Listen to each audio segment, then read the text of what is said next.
22 वर्षों का विश्वास, 10,000 से ज्यादा डॉक्टर्स, गोल नेशंस लीडिंग इंस्टीट्यूट। नमस्कार, आप देख रहे हैं सिटी पोस्ट लाइव और मैं हूं आशुतोष। चुनावी मौसम है और तमाम राजनीतिक दल, तमाम राजनेता हर मंच को भुनाना चाहते हैं, अपने विरोधियों के खिलाफ हर मंच से अपने विरोधियों को निशाना साधना चाहते हैं, अपने विरोधियों पे, और अपनी बात जनता तक पहुंचाना चाहते हैं, चाहे वो सोशल मीडिया हो या चुनावी सभा हो। अब इसी क्रम में बिहार के नेता प्रतिपक्ष तेजस्वी यादव का भी नाम जुड़ गया है। तेजस्वी यादव ने बाकायदा सोशल मीडिया का इस्तेमाल करके जनता के नाम, बिहार के जनता के नाम एक संदेश दिया है और विपक्ष पे जमकर हमला बोला है। देखिए तेजस्वी यादव ने क्या कहा है अपने इस वीडियो संदेश में।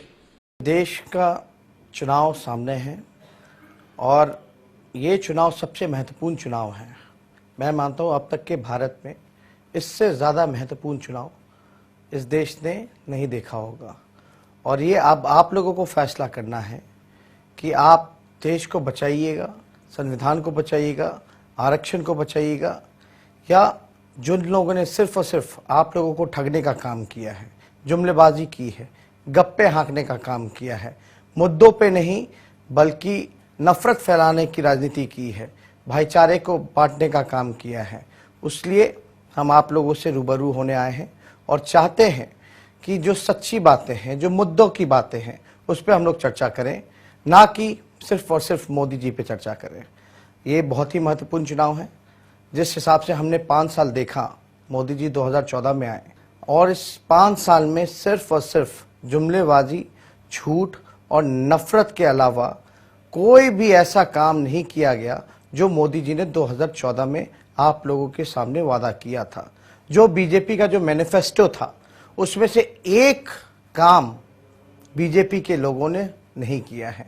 और अगर आप मुद्दे पे बात करते हैं, उनसे सवाल पूछते हैं, तो वो कहीं ना कहीं से उस मुद्दे से ध्यान भटकाने की कोशिश करते हैं और अपने जो आरएसएस, जो नागपुरिया कानून का जो एजेंडा है, वो अपने एजेंडे पे ले जाना चाहते हैं। चर्चाएं किस पे होती हैं?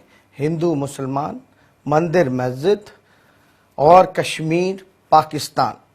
अगर रोजगार की बात करें तो मोदी जी ने पिछले चुनाव में कहा था कि हर एक साल 2 करोड़ नौजवानों को रोजगार देने का काम करेंगे। 2 करोड़ रोजगार यानी 5 साल में बनता है 10 करोड़ रोजगार। एक सर्वे के मुताबिक, जो सरकारी सर्वे है, उसमें 2018 के साल में ही लगभग 1.5 करोड़ रोजगार जो है मोदी जी ने छीनने का काम किया। देने की तो छोड़ दीजिए, अगर नोटबंदी के बाद अगर देखा जाए तो लगभग जो है टोटल 1.5 करोड़ और 3.5 करोड़ अगर मिला लें तो 5 करोड़ रोजगार जो है मोदी जी ने खा गए। टोटल नुकसान जो नौजवानों को हुआ, बताओ नौजवानों, लगभग 15 करोड़ रोजगार जो है मोदी जी ने पूरी तरीके से खा जाने का काम किया। और इस बार के तो मैनिफेस्टो में उसका कोई जिक्र ही नहीं है, कोई चर्चा नहीं है। तो मैं आप लोगों से इतना कहना चाहता हूं, नौजवान जो है वो देश का पूंजी है, वो भविष्य है, और अपने भविष्य के बारे में सोचिए। मोदी जी और तेजस्वी का कुछ नहीं बिगड़ना है, लेकिन आपकी तरक्की होगी तभी देश की तरक्की होगी, तभी हमारा देश जो है बनेगा। तो आप जरा ध्यान लगा करके, इनके बहकावे में ना आकर के, इनके एजेंडे में, इनके फरेब में ना फंसते हुए आप अपने हित के बारे में सोचिए, ना और किसी के बारे में सोचिए, क्योंकि आप ही देश को आगे ले जा सकते हैं। और ये इतिहास बताता है कि जब भी युवाओं ने एक मन में ठाना है, तब तक चाहे सत्ता में कोई भी बैठा हुआ हो, कितना बड़ा भी तानाशाह क्यों ना हो, एक बार युवा जब मन बना लेता है तो पूरी जोर से जो है तख्त को हिला कर रख देता है। और मैं इतना ही कहना चाहता कि खास तौर पे हमारा जो देश है पूरे विश्व में सबसे नौजवान देश है, युवाओं का देश है।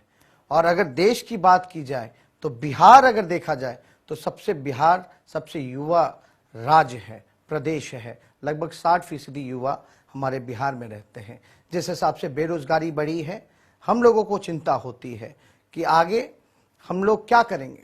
और एक बात और आप लोगों को बताना चाहेंगे, लगभग 22 लाख नौकरियां जो सरकार में रिक्त खाली हैं, ना नीतीश कुमार जी ने भरने का काम किया, ना मोदी जी ने भरने का काम किया। और अगर ये दोबारा सत्ता में आ जाएंगे तो ये सरकारी नौकरी को खत्म करके रख के पूरी तरीके से निजी क्षेत्रों के हाथों में दे देंगे, प्राइवेटाइज कर देंगे। वो आपको मन चाहे जब चाहे हटा दें, जब चाहे रखें, कितना मेहनत कराएंगे, काम कराएंगे, जितना उनको पगार देना होगा वो देंगे, कोई गारंटी इसका नहीं ले सकता। इसलिए आप लोगों से विनती करता हूं कि देश को बनाने का काम कीजिए, मोदी पे ना चर्चा करके मुद्दे पे चर्चा कीजिए। तो देखा आपने कि किस तरीके से बिहार के नेता प्रतिपक्ष तेजस्वी यादव एक गंभीर आरोप लगा रहे हैं केंद्र की मोदी सरकार नीतीश कुमार पे, बिहार के मुख्यमंत्री नीतीश कुमार पे, और तमाम मुद्दों के आधार पे, तमाम मुद्दों को लेकर के एनडीए की सरकार पर लगातार प्रहार करते रहे। वो चुनावी सभा में भी अब उन्होंने हथियार बनाया सोशल मीडिया का। इस वीडियो के माध्यम से वो एनडीए सरकार पर, मुख्यमंत्री नीतीश कुमार पर और देश के प्रधानमंत्री नरेंद्र मोदी पर हमला बोल रहे हैं। जाहिर सी बात है कि Bharatiya Janata party social media का इस्तेमाल करके अपनी बातों को जनता तक पहुंचाती रही है। अब कुछ उसी अंदाज में तेजस्वी यादव ने भी अपनी बातों को जनता तक पहुंचाने की कोशिश की है। तो जाहिर सी बात है, चुनावी मौसम है, तमाम राजनेता हर एक मंच को अपने विरोधियों को धूल चटाने के लिए इस्तेमाल कर रहे हैं। आगे और भी कोई पॉलिटिकल अपडेट आएगा तो सबसे पहले आप तक पहुंचाएंगे। तब तक के लिए देखते रहिए, पढ़ते रहिए सिटी पोस्ट लाइव। और अगर आपने हमारे चैनल को सब्सक्राइब नहीं किया है तो हमारे चैनल को सब्सक्राइब अवश्य करें। नमस्कार।